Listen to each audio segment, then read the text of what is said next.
Today is December the 5th. Today, let's find out together what happens in such a time as this.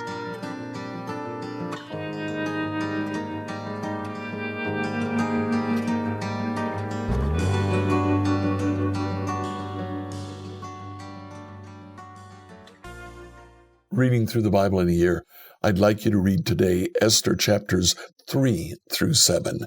Now, last week, as we finished the week, we saw the introduction to Esther, where we're introduced to Esther, who is the newly betrothed wife of King Artaxerxes, essentially the queen of Babylon.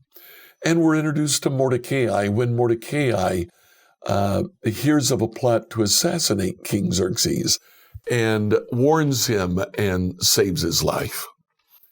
Today, in chapter 3, we're presented immediately with a problem.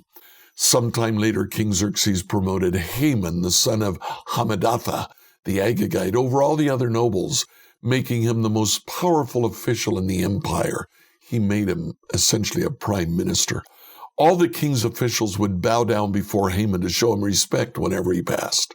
For so the king had commanded, but Mordecai refused to bow down or show him respect.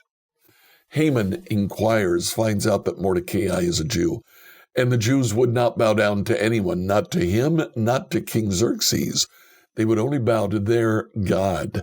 And as a result, Haman is irate. He goes to the king and he says, "You have in your kingdom a group of people who together refuse to obey the king's edicts." King Xerxes says, "What do we do?" Haman says, "Let's take 11 lunar months to prepare, about 308 days. Haman says, "I will donate 10,000 shekels of silver." That's roughly $16 million. So that at the end of the 11 lunar months, this people can be eradicated from your kingdom, exterminated, killed. The king says, "That's fine. Go ahead and do that." The edict is made. Mordecai is an official in Xerxes' court. He sees the edicts and realizes that the Jews only have 11 lunar months, and then all the Jews that live in Babylon will be exterminated.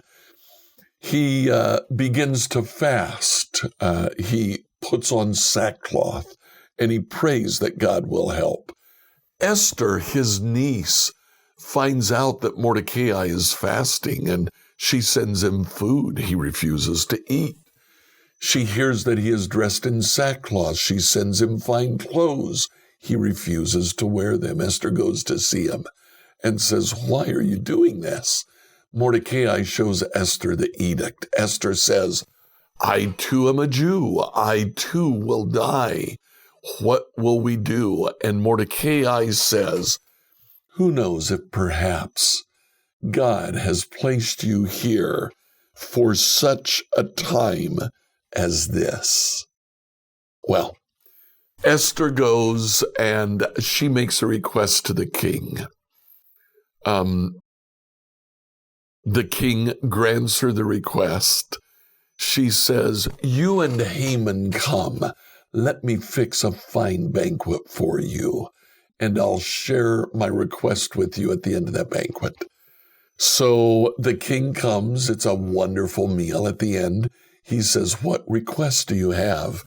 And Esther says, "I want you and Haman to come back in a few days for another banquet, even bigger, and I'll share my request for you at the end of that banquet." The king says, "That's fine."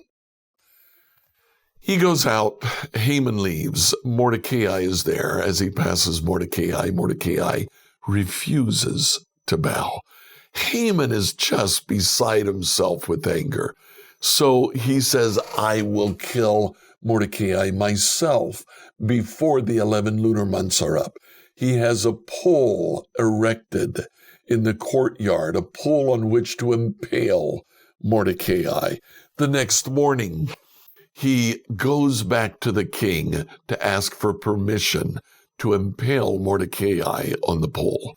But before he could get there that morning, the king asked that the history books be read.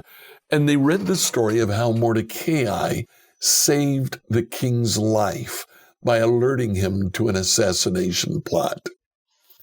The king said to his servants who were reading him the history, "What did we do to honor Mordecai?"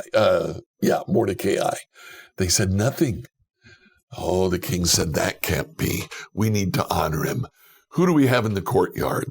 The servants look and they see Haman outside. They say, "Haman, your prime minister is outside." Good, send him in. Haman comes in and the king says, "What should be done to the man who serves the king to honor him?" Haman thinks, oh, he's talking about me. So he says, "Dress him in one of your royal robes, put him in your royal chariot, and have a high official go before him on foot, shouting, 'This is what is done to the man who serves the king.'" King Xerxes says, "Great. Take Mordecai and go do that for him. You walk in front of the chariot and shout that message." Well, Haman is just absolutely furious. His plans have been thwarted, but he comes back to the banquet that Queen Esther has planned for them. Another fine meal at the end of that. The king says, "My queen, what request do you have?" And Queen Esther says, "There is a man in your kingdom who has plotted to assassinate me, to murder me, and not only me, but all of my people." "Who?" says King Xerxes. "Haman, who is here at the table with us." Xerxes is so angry he gets up and leaves the table. Haman jumps up, runs to Esther, grabs her robe, knocks her over, falls on top of her. And King Xerxes comes back in, finding Haman on top of his queen, and says, "Not only would you kill her, you are going to rape her too." And has Haman immediately impaled on the pole that was intended for Mordecai. What a story. Now, it goes on. Tomorrow, we'll see the end of the story.